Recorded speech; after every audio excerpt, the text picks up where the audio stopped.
फलोदी में बदल रहे मौसम के मिजाज के बीच अस्पताल में बीमारी की संख्या में इजाफा हो रहा है। इस बीच विशेषज्ञ चिकित्सकों की कमी भी एक बार फिर से अलग रही है। गौरतलब है कि तापमान में हो रहे लगातार बदलावों से मौसम का तापमान बिगड़ रहा है, जिससे शहर व ग्रामीण अंचलों में सर्दी, जुकाम, उल्टी, दस्त के साथ वायरल बुखार के रोगियों में बढ़ोतरी हुई है।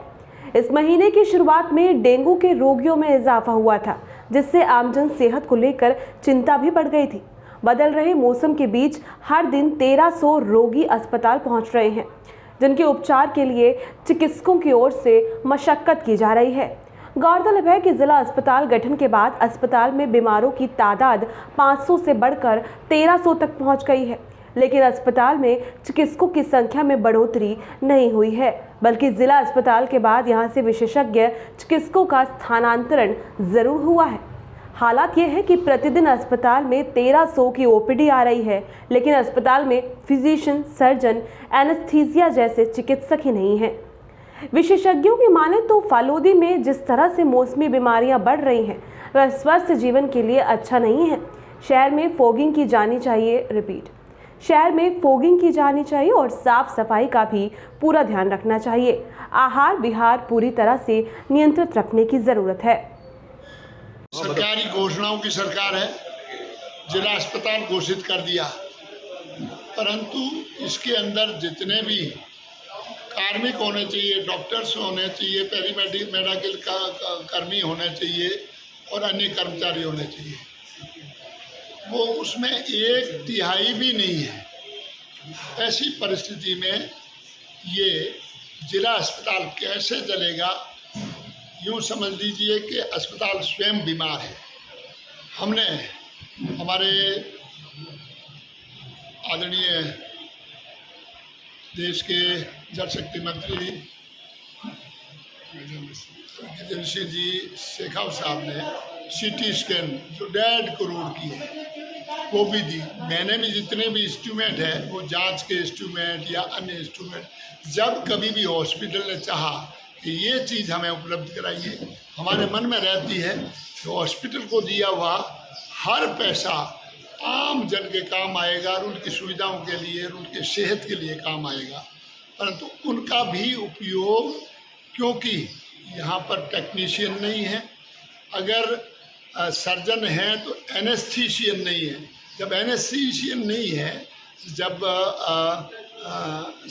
सुन्न करने वाला व्यक्ति नहीं है तो सर्जरी भी नहीं कर सकता, और एनेस्थीसियन है तो सर्जरी नहीं है, सर्जरी का डॉक्टर नहीं है। इस तरह की स्थिति मैंने आज तक किसी भी हॉस्पिटल में नहीं देखी। और इस पिछले ही सत्र में मैंने 2 बार इस विषय को उठाया था और बड़ी पुरजोर तरीके से कि हॉस्पिटल की स्थिति क्या है, कुल मिलाकर के कितने पद हैं, कितने पद भरे हुए हैं, उसके चलते क्या ये जिला अस्पताल चल सकता है कि नहीं चलता है। ऐसी स्थिति के अंदर ये इस करुण स्थिति को मैंने सरकार के सामने पुरजोर तरीके से विधानसभा के पटल के ऊपर रख दिया था। तो वो ही हमारा लिए पटल है। हमारे बाकी हम स्वास्थ्य मंत्री जैसे मिल लिए, सब काम कर लिया, परंतु अभी तक कोई सुधार वाली स्थिति नहीं है। मैं आज भी सरकार से अपेक्षा करता हूँ कि लास्ट में ये 4-5 दिन है, उसके अंदर कम से कम कुछ डॉक्टरों को लगा दे, जो उसकी कमी हो जाए, जो विभिन्न डिपार्टमेंट के डॉक्टरों को लगा दे, ताकि उनकी कमी हो जाए और ये जिला अस्पताल सही ढंग से चलना शुरू हो जाए। आपके विधानसभा में कई युवा अभी अचानक से डेथ हो चुकी है, उसमें मुद्दा आपने नहीं बताया आपके विधानसभा में? इनका टेम्परेचर और रात के टेम्परेचर में काफ़ी डिफरेंस आ रहा है, उसकी वजह से मौसमी बीमारियां ज़्यादा हो रही है। दूसरा, मलेरिया और डेंगू के बुखार के भी पेशेंट्स आ रहे हैं। तो विशेष तौर से हमें सावधानी ये रखनी है कि पेशेंट्स मच्छरों से बचाव के लिए घर में सफाई रखें, पानी कीड़ा नहीं होने दें, और जितना हो सके धूप में दोपहर को कम बाहर निकलें, और सीधे धूप में आने के बाद सीधे AC में, कूलर में नहीं बैठें। ठंडा पानी या आइस कोल्ड जो वाटर होता है वो उसका सेवन कम करें।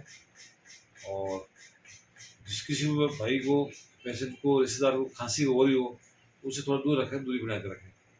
और खांसी जिस पेशेंट को आ रही है वो मास्क का यूज करें, तो उससे वायरल इन्फेक्शन कम होगा।